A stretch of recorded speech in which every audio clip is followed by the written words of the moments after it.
Well, here I am leaving my house once again this morning, and one of the things that really strikes me is how bright it is.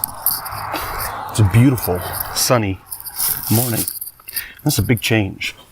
For those of us who live in northern climates, we get used to the fact that we don't always have that opportunity.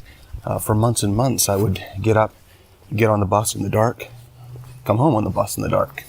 It was dark when I left, dark when I came home.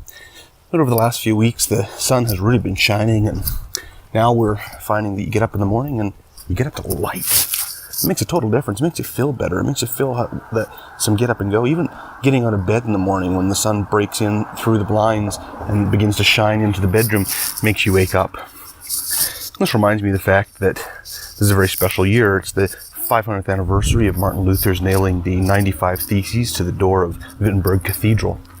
And on this 500th anniversary of the Reformation, there's a celebration of what happened in the Reformation. Now, there's a phrase kind of attributed to the Reformation, but came a little after, where we talk about what happened there and say that after darkness came light.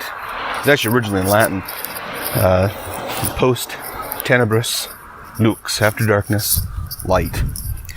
And I think in many ways this morning's being out in the sun reminds me of that reality. You couldn't see, and now you could. There's a sense of hope, a sense of joy, a sense of upness to the day. And I think the whole world experienced that in the Reformation and the awakening that it brought. Of course, that's not the only way that light and dark are interplayed within the Christian faith. It's all through Jesus' ministry too. One of the things I remember when I was teaching through Matthew was that Jesus goes into Galilee of the Gentiles according to prophecy, and to those who lived in darkness there shone a great light. And then again I think of when Jesus and his disciples were leaving Jericho, and blind Bartimaeus was there. And he heard that Jesus was coming, and he shouted out, "Jesus, Son of David, have mercy upon me." People told him, be quiet. You blind man. Just live there in the darkness and the hopelessness.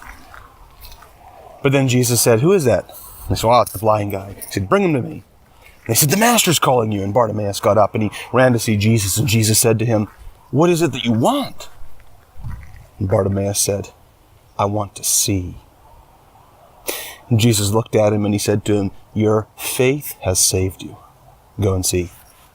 Immediately Bartimaeus could see his eyes were open, and he rejoiced, and he followed after Jesus down the road. That's really what Christianity is all about. The offer of light, even in the darkest of times. Blindness couldn't stop Jesus. Jesus' ministry was characterized as bringing light into cultural darkness. The Reformation, the revival of the gospel in the church, was seen as bringing light to Western culture. And that's what the faith continues to do for us today. It is not a dark, barbaric, backward-looking faith. It is a forward-looking, light faith. A faith of joy, a faith of light, and a faith of hope. This is Carnivore Theology, signing out.